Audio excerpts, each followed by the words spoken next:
Outside of that, it's no advantage to a man. Why is marriage advantage? What advantage? What does it do for a man when things go south? Like we gonna have to give up half our this, pay child support, pay. But what do it's only advantageous to a woman? Like it's real talk. You're like, wow, she's a gem, she's valuable, she's everything, and I want to lock her down in marriage. I don't want to lock no woman down. We could be cool.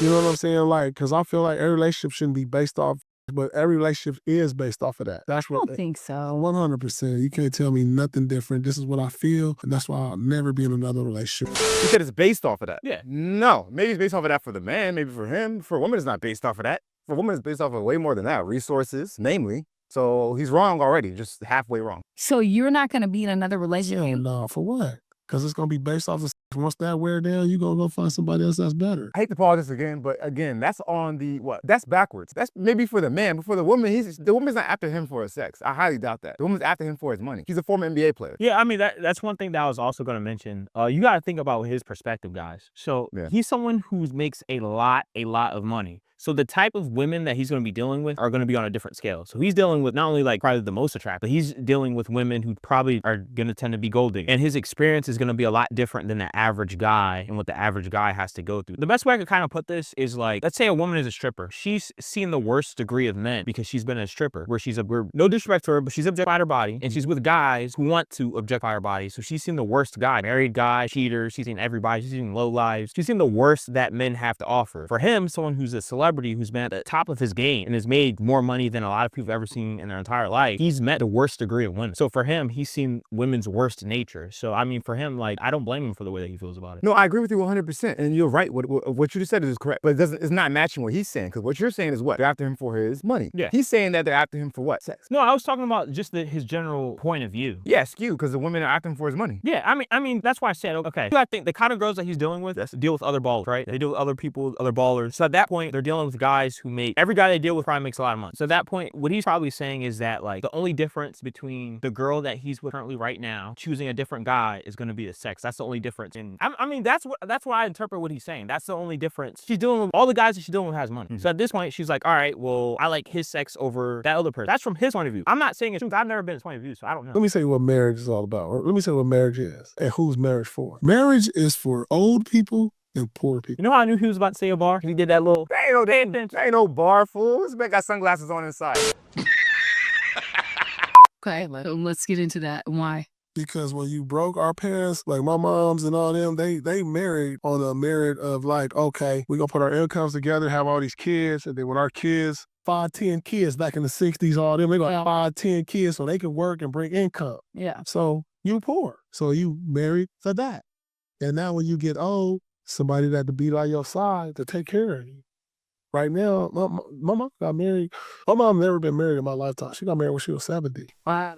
So it's perfect. She had somebody by her side the whole way through. what do you think about that? All right, so I'm going to tell you what I think about it. I think that I understand what he's saying, so I'm not going to disagree with what he's saying. It's not all the way wrong. But the stats say he's wrong. Statistically, he's incorrect, but from an anecdotal perspective, I think he's correct. Marriages that work the most in the United States are between people who have higher incomes, statistically. Poor people tend to get divorced more often than people who have more money. That's just what the stats say. You can look it up if you like. So based upon what he's saying, they're going to fit. They might get married, but they're not going to work. But I understand what he's saying, though, because the idea is you're pulling together resources because you can't really, I guess what he's saying, I'm interpreting it as you can't survive as well as a single person as you can marry. So that's what I see. Yeah, I mean, I completely understand what he's saying. I think he just used kind of like extreme words for it. But I mean, if you really think about it, like back in the day when everybody was like, for example, I remember my grandfather. So my grandfather was born on a farm. So it was my other grandparent. And I was always kind of like, why you guys have so many kids? Like, I was curious. Like they had like 10 kids. I got 12 brothers and shit. Like to me, that was just like an extremely like weird number. I'm like, why do you have so many kids? Because, you know, now everyone has like what, 2 or 3 kids. So they were like, well, it's because they had a farm. They had a farm sherm. So like when you have a farm, it takes a lot of people to be on the farm, to work the farm, to do things. And that's the kind of job that they had because they were poor back in the day. So what he's saying is true. Like I completely get it. Like, okay, you don't have a whole lot of money. You got to have a whole lot of kids to sustain yourself. And the kids were the original retirement plan, if we think about it. So I mean,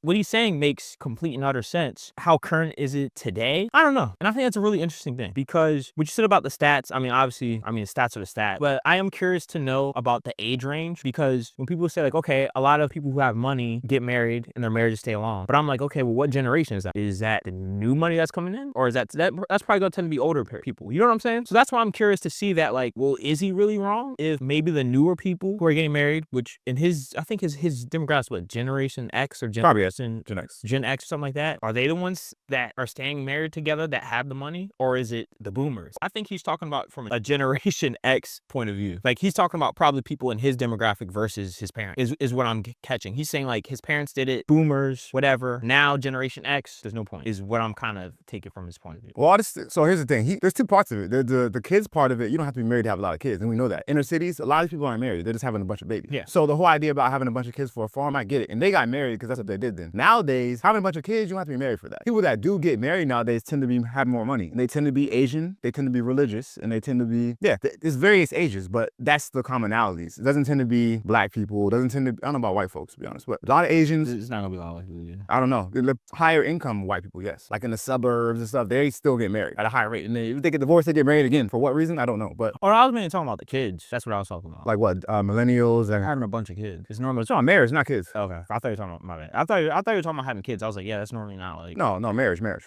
I mean, kids, that's the more income you have, I think the fewer kids you tend to have. Yeah. Which goes back to the point he's talking about, which ties it all in. Yeah. Because the less income you have, the more kids you have, probably for a retirement plan and for other reasons.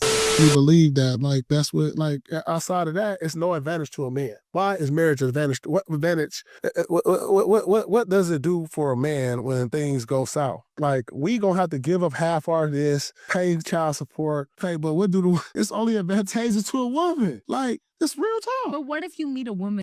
What I was gonna say is that I think he's right on that one. Marriage is not beneficial for men, but it's beneficial for a family, yes. But for a man, in terms of what happens afterwards, no, absolutely not. So I can't disagree with him on that. He sounds like he's parodying Red Pill talking points, which is fine. Maybe he'll get further into it in a second, but I'm not saying he's completely wrong. Yes, the way the laws are written, the person who has more income in their relationship, if they get divorced, is going to be the one that gets hit the hardest. Typically, even today, that's still the man. Yeah. But if you're in a situation where your wife and yourself makes similar income, not so much. But for someone like him, who is a multi-millionaire NBA or former NBA player, yeah, of course. What benefit is it to him to marry one of these women he meets on IG? None. They're not bringing any value. Well, besides what he said in the beginning, the only value they're bringing is, between their legs. And you're like, wow, she's a gem. She's valuable. She's everything. And I want to lock her down in marriage. I don't want to lock no woman down. We could be cool. I admire the honesty. I'm sorry. I gotta admire the honesty. I missed it. What happened? What did he say? About not getting married? He's like, am I locking down a girl right now? He's like, nah, never. Of course. Why would he? What would it do for him? Nothing. Nothing.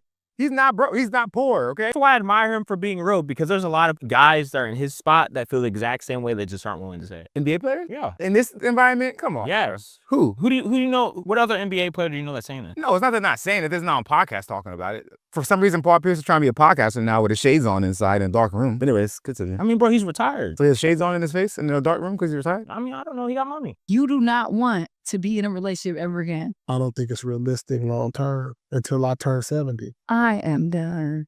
Never been more down for the fuck. I'm 47 right now. Until I turn 70, that's the only realistic part I see is because we both old. We ain't out in the streets.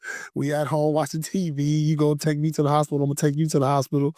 That's it. But right now, I'm still cracking right now. So. All right, so what are you gonna say? Bad decision, good decision. You agree with him? You don't agree with him? I agree with a lot of what he's saying. It's just of how he, there's a lot of things that are conflated in there or mixed together. But overall, I think what he's saying makes sense. Yeah, I mean, overall, I do agree with a lot of his points. It's just kind of like what you were saying before. Does it all go together? Probably not. He probably definitely could have said that in a better way. I mean, he's just at the point of his life, he doesn't care. 47, he's retired, he's made all the money. He's probably maxed out all the money he's ever gonna make. If we're being real, he's just being real about his lifestyle. Yeah. This is the life he's living. These are experiences he's had. I can't say that he's wrong about his experiences because, I mean, it's his experience. So I can't say it's wrong or not. And how do I generally feel about marriage? Do I think it's beneficial to men? Listen, I think marriage is a great thing. I think it's great for raising families. It's great for doing that. Legal marriage, don't think is the best option for guys. But just marriage in general, like if you want to do it in a church, if you did it for religious reasons, then absolutely, then I think it's great. So yeah, I mean, I think at the end of the day, it's a big decision for anybody to make. You have to see where you stand legally. You have to see how many assets you have. I mean, obviously it depends on who you're marrying. A lot of marriages don't tend to last very long these days. So yeah, I mean, it's like anything else in life, guys. You gotta do your research. All right, decision makers. If you think he was telling facts, leave a like, leave a comment. If you think he wasn't and he's hurt, you like, leave a comment. All right, decision makers, get married, maybe.